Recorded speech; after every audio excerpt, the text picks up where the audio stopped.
దేవునికి స్తోత్రం. మీకందరికీ కూడా నా యొక్క శుభాభివందనాలు తెలియజేస్తున్నాను. ప్రియ దేవుని సంగమ, అనుదిన ఆత్మీయ ఆహారముగా ఈరోజు దేవుని యొక్క వాక్యము ఆదికాండము 22వ అధ్యాయము మొదటి 2 వాక్యాలు మనం చదువుకున్నాము. ఆదికాండము 22వ అధ్యాయము మొదటి 2 వాక్యాలు చదువుకున్నాము. ఆ సంగతులు జరిగిన తర్వాత దేవుడు అబ్రహామును పరిశోధించెను. ఎట్లనగా ఆయన అబ్రహామా అని పిలవగా అతడు చిత్తం ప్రభువా అనెను. అప్పుడు ఆయన, నీకు ఒక్కడైయున్న నీ కుమారుని అనగా నీవు ప్రేమించు ఇస్సాకును తీసుకొని మోరియా దేశమునకు వెళ్ళి అక్కడ నేను నీతో చెప్పబో పర్వతములలో ఒకదాని మీద దహన బలిగా అతన్ని అర్పించుమని చెప్పాను. దేవునికి స్తోత్రం. దేవుని బిడ్డలారా, అబ్రహాము విశ్వాసులకు తండ్రి. అబ్రహాము దేవుని కోసం దేవుడు పిలిచిన వెంటనే తన ఇంటిని, తన బంధువులను, తన తల్లిదండ్రిని అందరినీ వదిలిపెట్టి దేవుడు చూపించే దేశానికి ప్రయాణమైన గొప్ప విశ్వాస వీరుడు అబ్రహాము గారు. అలాగా బయలుదేరి వచ్చిన తర్వాత దేవుడు ఎంతగానో అబ్రహామును దీవించాడు. దేవుడు మాట్లాడుతూ ప్రతి విషయాల్లో దేవుడు వచ్చి ఒక స్నేహితుని వల్ల ఆయనతో అబ్రహాముతో పంచుకొని చెప్పేవారన్నమాట. అలాంటి అనుబంధము దేవునితో కలిగి ఉంది. అబ్రహాముకు సంతానము లేదు, కొదువగా ఉంది. మరి ఆ కొదువ విషయంలో ఎన్ని అవమానాలు పన్నాడో, ఎంత వేదన పన్నాడో తెలియదు. కానీ ఆయన నిరీక్షణను దేవుడు సిగ్గుపరచనీయలేదు. ఒక దినాన దేవుడు ఆ ఇంటిని దర్శించి అక్కడ భోజనం చేసి శారమ్మతోనూ అబ్రహాముతోనూ చెప్తారనమాట. దేవుడు, నేను ఒక కుమారుణ్ణి ఇవ్వబోతున్నాను, అతనికి ఇస్సాకు అనే పేరు పెడతారు అని చెప్తారనమాట. చెప్పిన తర్వాత ఇస్సాకుని ఇస్తారు. ఇక్కడ దేవుడు అంటున్నాడు, అబ్రహామును పరిశోధించెను. దేవుడు విశ్వాసములో పిలిచిన వెంటనే లోబడి దేవుని కోసం సమస్తమును వదిలిపెట్టి కొదువ ఉన్నా ఆ కొదువను చూడకుండా దేవుని వైపే నిరీక్షణ కలిగి నిలిచిన వ్యక్తి అబ్రహామునే పరిశోధిస్తున్నాను అంటున్నాడు. పరిశోధనలో ఏమిటి అంటే ఆయనకు ఒక్కగానొక్క కొడుకు అని గుర్తు చేస్తా ఉన్నాడు. దేవుడు అంటున్నాడు, అబ్రహామా అంటే, ప్రభువా, ఏం ప్రభువా, చెప్పు ప్రభువా, చిత్తం ప్రభువా అన్నాడు అబ్రహాం. వెంటనే దేవుడు అంటాడు, నీకు ఒక్కడై ఉన్నా. దేవుడే చెప్తున్నాడు, నీకు ఒక్కడే ఉన్నాడు, నీకు ఒక్క అవకాశమే ఉంది, నీకు ఒక్కటే ప్రాఫిట్ ఉందేమో, నీకు ఒక్క దీవెనతో, ఆ దీవెన కూడా దేవుడే ఇచ్చినాడేమో. ఆ ఇస్సాకును దేవుడే ఇచ్చినాడు. ఒక్కడై ఉన్నా, దేవుడికి తెలుసు, ఒక్కడై ఉన్న ఆ ఇస్సాకును అంటున్నాడు. మళ్ళీ ఏమంటున్నాడు, నీ కుమారుని, నీకు ఒక్కడై ఉన్న నీ కుమారుని అనగా నీవు ప్రేమించు ఇస్సాకును, ప్రేమిస్తున్న ఇస్సాకును నా కోసం నువ్వు నేను చెప్పే పర్వతం పైకి తీసుకెళ్ళి నాకు దహన బలి చేస్తావా అని అడగల. దహన బలిగా అతన్ని అర్పించమని చెప్పాను. ఒకేసారి డిక్లేర్ చేసేస్తున్నాడు దేవుడు, నీకు ఒక్కడై ఉన్న నీ కుమారుని, నీవు ప్రేమించుచున్న నీ కుమారుని తీసుకొచ్చేసే నాకు దహన బలిగా ఇవ్వాలి. అక్కడ పోయినాక నేను ఏ పర్వతం ఇది అన్నా నేను చెప్తానని చెప్తున్నాడు దేవుడు. నీవు ప్రేమించుచున్న నీ కుమారుడు, నీవు ప్రేమించుచున్న, నువ్వు ఇష్టపడుతున్నా, నీకు ప్రాముఖ్యమైన, నీకు ఒక్కటై ఉన్న నీ యొక్క ఆశీర్వాదం, నీ యొక్క దీవెన, నీ యొక్క దేవుడే నీకు ఆ కొరతను ఇచ్చి గణపరిచిన ఆ ఈవి, అది ఏదైతే ఉందో అదే దాన్ని దేవుడు అడిగితే నువ్వు ఇవ్వగలవా? అబ్రహామును పరిశోధిస్తున్నట్టుగా నిన్ను పరిశోధిస్తే, దేవుని కోసం నేను ఏమైనా చేయగలను, దేవునికి ఇవ్వడానికి నేను ఏమైనా ఇవ్వగలను, దేవుని కోసం నేను ఎంత భారమైనా భరిస్తాను అనేటువంటిది నీ జీవితంలో నువ్వు చేయగలుగుతావా? అక్కడ అబ్రహామును దేవుడు పరిశోధించెను. అంతగా దేవుని పిలుపుకు లోబడి సమర్పణతో, నిరీక్షణతో ముందుకొచ్చినటువంటి అబ్రహామును ఒక దినాన పరిశోధిస్తున్నాడు దేవుడు. నువ్వు ప్రేమించుచున్న ఇస్సాకును దహన బలి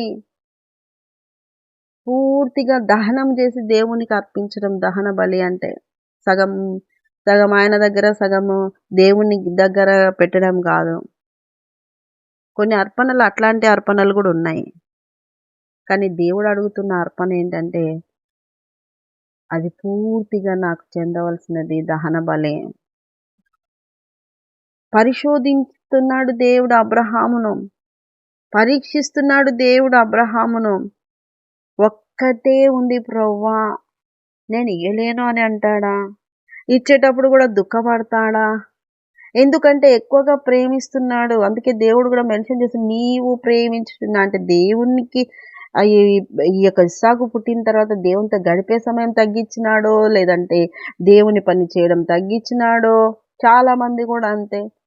ఉద్యోగాలు లేవు అంటే దేవుడు ఉద్యోగ దీవెన ఇస్తే ఉద్యోగాల చుట్టే తిరుగుతుంటారు. దేవునికి ఇవ్వాల్సిన సమయము తగ్గిస్తారు. అంతకు ముందేమో ఉద్యోగం కోసము ఎన్ని ప్రార్థనలు చేసి, ఎన్ని పనులు చేసి దేవుని కోసము రాత్రి పగలనకుండా దేవుని సన్నిధిలో గడుపుతూ ఉంటారు. ఈ ఉద్యోగం వచ్చేసిన తర్వాత ఆదివారం కూడా దేవుని సన్నిధిని కనపడడానికి కరువైపోతున్నటువంటి పరిస్థితి కనిపిస్తుంది. పిల్లలు లేరంటే ఆదివారాలు ఏమి రాలేదంటే పిల్లలు సరిగా రెడీ కాలేదు, పిల్లలు పరిస్థితి అది ఇది అని రీజన్స్ చెప్తారు. ఏదేమైనా ఇచ్చిన దేవుడు పరీక్షించినప్పుడు ఆ ఇచ్చినది ఎక్కువ అవుతుందా, లేదంటే దేవుడు నీకు ఎక్కువ అవుతాడా? ఆ ఇచ్చిన దానిపైన నీకు ప్రేమ ఎక్కువ ఉంటుందా, దేవుని పైన ఎక్కువ ప్రేమ ఉంటుందా? ఒక్కటే నీకు ఇచ్చినా అది దేవుని కోసం నేను నాకు ఎక్కువ కాదు అనే మనసు నీకు ఉంటుందా? దేవుడు పరీక్షిస్తున్నాడు. దేనికి నువ్వు మొదటి స్థానం ఇస్తావో అది దేవుడు చూస్తూ ఉన్నాడు. అబ్రహామును పరిశోధించిన దేవుడు నిన్ను ఈ రోజున పరిశోధించటానికి వర్తమానం ఇస్తున్నాడేమో. నీ హృదయ అంతరంగాల్లో దేనికి ప్రథమ స్థానం ఇస్తున్నావు? దేనిని ఎక్కువగా ప్రేమిస్తున్నావు? దేనికి ఎక్కువ ప్రియారిటీ ఇస్తున్నావు? దేని వెంటబడతా ఉన్నావు? దేన్ని ఎక్కువగా ప్రథమంగా నువ్వు తీసుకుంటున్నావు నీ జీవితంలో? దేవుడు అంటున్నాడు, అది తెచ్చి నాకు దహన బలి చేసేసే అన్నాడు. ఆ మనస్సు నీకుందా లేదా అని ఆయన పరీక్షిస్తున్నాడు. అబ్రహామును అదే పరీక్షిస్తున్నాడు. అయితే అబ్రహాము, నీకంటే నాకు ఎక్కువేంటి ప్రభువా, నీకంటే నాకు ఎక్కువేంటి ప్రభువా, నువ్వే కదా ఈ బిడ్డనిచ్చింది, నువ్వే కదా నన్ను దీవించింది, నువ్వే కదా నన్ను గణపరిచింది, నువ్వే కదా నన్ను ఆశీర్వదించింది, నీ చేతిలో నుండి వచ్చినది కదా ఈ యొక్క బిడ్డ, కనుక నీకంటే ఎక్కువైనది ఏంటి ప్రభువా అనేసి ఆ శారమ్మ పర్మిషన్ కూడా తీసుకోలేదు, రెడీ అయిపోయినాడండి. అయినా దేవుడు వద్దులే అబ్రహ్మ, రెడీ అయిపోయినావు, నిన్ను పరిశోధించిన నువ్వు జయం పొందినావు అనలేదు ప్రభువు కూడా. బయలుదేరిన తర్వాత కొంత కన్వర్జేషన్ ఉంది అక్కడ. కొడుకు తండ్రికి ఇద్దరికి కూడా మాటల సంభాషణ జరుగుతూ ఉంది. మాటల సంభాషణ జరుగుతూ ఉంది. పని వాళ్ళని తీసుకుపోయినాడు. మాటల సంభాషణ జరుగుతూ ఉంది. కట్టెలు ఉన్నాయి, నిప్పులు కట్టెలు ఉన్నాయి, గొర్రెపిల్ల ఏది అంటాడు కొడుకు. అబ్రాహ్మ అంటాడు, దేవుడే దహన బలికి గొర్రెపిల్లని చూసుకుంటాడంట. అలాగ ప్రయాణం అయిపోయి 3వ రోజుకి కానీ 3 రోజుల ప్రయాణమైనాక ఆ మోరియా పర్వతం దగ్గరికి వచ్చింది. మోరియా పర్వతం దగ్గరికి, మోరియా దేశం దగ్గరకు వచ్చిన తర్వాత దేవుడుకి మళ్ళీ ప్రార్థన చేస్తాడు. ప్రభువా, ఈ మోరియా దేశానికి వచ్చినాడు, 3 రోజులైంది ప్రయాణం చేసి. ఈ 3 రోజుల ప్రయాణంలో కూడా దేవుడు ఆపలేదు. 3 రోజుల ప్రయాణం తర్వాత మోరియా దేశానికి వచ్చి అక్కడ ప్రార్థన చేస్తాడు. ప్రభువా, నువ్వు చెప్పినట్టుగా మోరియా దేశానికి వచ్చినాడు, మరి ఇక్కడ ఏ పర్వతం పైన ఇస్సాకును దహన బలిగా ఇవ్వాలని మళ్ళీ అక్కడ ప్రార్థన చేస్తే అక్కడ మళ్ళీ దేవుడు చెప్తాడనమాట. అక్కడ దేవుడు మళ్ళీ చెప్తే అప్పుడు అబ్రహాం కన్నులెత్తి ఆ యొక్క చోటును చూసి మళ్ళీ అక్కడికి బయలుదేరి వెళ్ళిపోతాడు. ఆ పర్వతం పైకి అలాగ ఎక్కేటప్పుడు కానీ అయ్యో నా బిడ్డను నేను వధిస్తున్నానే అని ఆ దుఃఖం కానీ ఆ బాధ కానీ ఏమైనా ఉంటుందేమో అని దేవుడు పరీక్షిస్తున్నాడు. చూడండి, దేవుడు పరిశోధించటానికి మాట్లాడినాడు. ఆ మాట్లాడిన తర్వాత చాలా టైం 3 రోజులంత టైం చూస్తున్నాడు. అంతలోపల ఏమైనా మార్చుకుంటాడేమో అని, లేదంటే దేవుని దగ్గరనే ఏడ్చి ప్రార్థన చేస్తాడని, లేదంటే దేనికి ప్రియారిటీ ఇస్తాడో, ఎలా అబ్రహాం డెసిషన్ ఉందని చూస్తున్నాడు.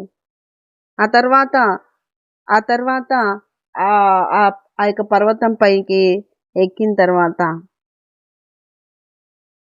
ఆ తర్వాత ఏం చేస్తున్నాడు, ఇస్సాకును కట్టెలు పేర్చి చక్కగా బలిపీఠం గట్టికి చక్కగా కట్టెలు పేర్చి తన కుమారుడు ఇస్సాకును బంధించి ఆ బలిపీఠం పైన కట్టెల మీద పెట్టినాడు. ఆ తర్వాత అబ్రహాం తన కుమారుణ్ణి దేవునికి బలి ఇవ్వడానికి కత్తి ఎత్తిన వెంటనే ప్రభు మాట్లాడుతూ ఉన్నాడు. అబ్రహమా, చూడండి ఆ మాట చూద్దాం. ఇది ఆదికాండం 22:11 వాక్యము. యెహోవా దూత పరలోకము నుండి అబ్రహమా అని అతన్ని పిలిచాను. అందుకు అతడు, చిత్తం ప్రభువా నేను. అప్పుడు ఆయన, ఆ చిన్నవాని మీద చెయ్యి వేయకము, అతన్ని ఏమీ చేయకము, నీకు ఒక్కడై ఉన్న నీ కుమారుని నాకియ్య వెనుదీయలేదు గనుక నీవు దేవునికి భయపడు వాడవని ఇందువలన నాకు కనబడుచున్నదా నేను. హల్లెలూయా, దేవునికి స్తోత్రం. ఎంత మంచి మాటలు. పరిశోధిస్తున్నాడు, నీ హృదయ అంతరంగాన్ని పరీక్షిస్తున్నాడు. ఏమని అంటే ఇక్కడ చూడండి, నీకు ఒక్కడై ఉన్న నీ కుమారుణ్ణి నాకు ఇయ్యడానికి వెనుదీయలేదు గనక నీవు దేవునికి భయపడేవాడవని నేను తెలుసుకుంటున్నాను. నాకు కనబడుతుంది నేనే నీకు ముఖ్యమని.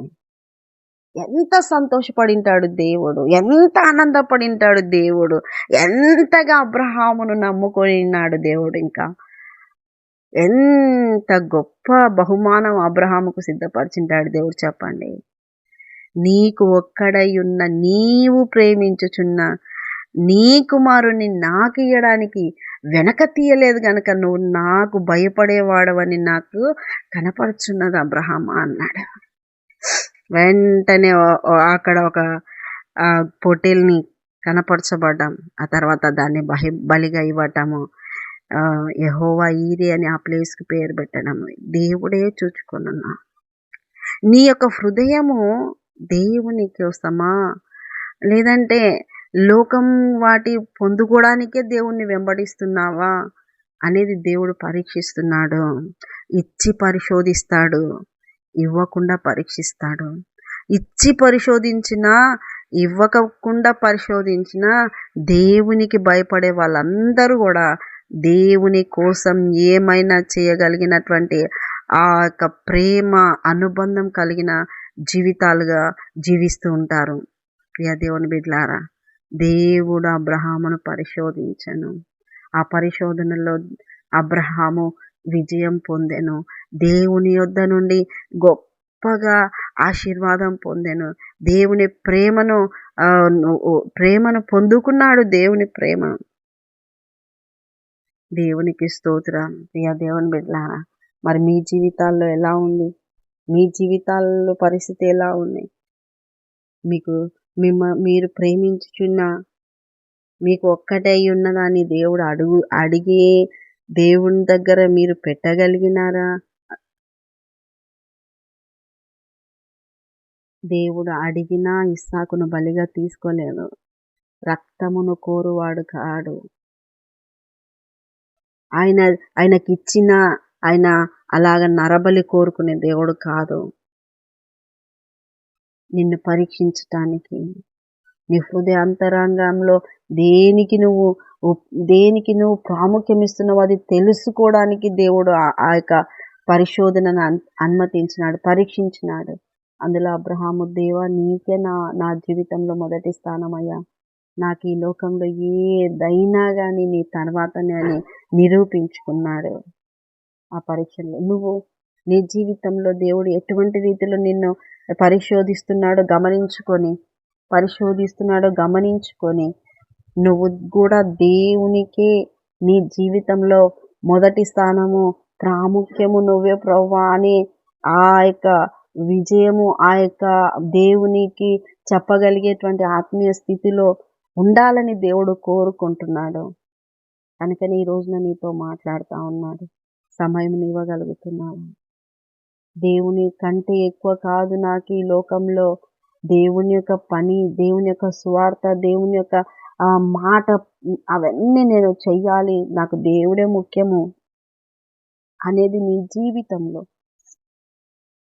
నీ జీవితంలో దేవుడు పరిశోధించినప్పుడు దేవుని సన్నిధిలో నిలబడి దేవునికే మొదటి స్థానం అని తెలియజేసుకుని దేవుని యొద్ద నుండి గొప్ప బహుమానాలు పొందుకొందువుగాక. దేవుడు మిమ్మల్ని దీవించునుగాక. చిన్న ప్రార్థన చేసుకుందాం. యేసయ్య నీకు వందనాలు, నీకు స్తోత్రాలు. ఎంతో ముద్దు మురిపంగా పెంచుకున్న ఒక్కగానొక్క కుమారుడని ఇస్సాకునీయ వెనుదీయని అబ్రహాము యొక్క విశ్వాసమును బట్టి నీకు స్తోత్రాలు ప్రభువా. ఈ రోజున మాతో మాట్లాడారయ్యా. నీకంటే ఎక్కువైనది ఏది లోకంలో విశ్వాసుల జీవితాల్లో ఉండకూడదు ప్రభువా. సేవకుల జీవితాల్లో కూడా ఉండకూడదు ప్రభువా. ఎవరి జీవితాల్లోనైనా నిన్ను నమ్మిన తర్వాత నీవే నీకే మొదటి స్థానం, నీవే ప్రథమమైనటువంటి స్థాయిలో ఉండేటువంటి రీతిలో వారి యొక్క ఆత్మీయ స్థితి ఉండులాగున వాళ్ళని అన్ని విధాలుగా వాక్య ప్రకారంగా బలపరిచి వింటున్న వారిని అందరినీ బలపరిచి ఆత్మలో వర్ధిల్ల చేయాల్సిందిగా ప్రార్థిస్తూ యేసు పరిశుద్ధ నామములో అడుగుతున్నాం మా తండ్రి. Amen, amen, amen. Good morning. Praise the lord. దేవుడు మిమ్మల్ని దీవించును గాక. ఆమేన్.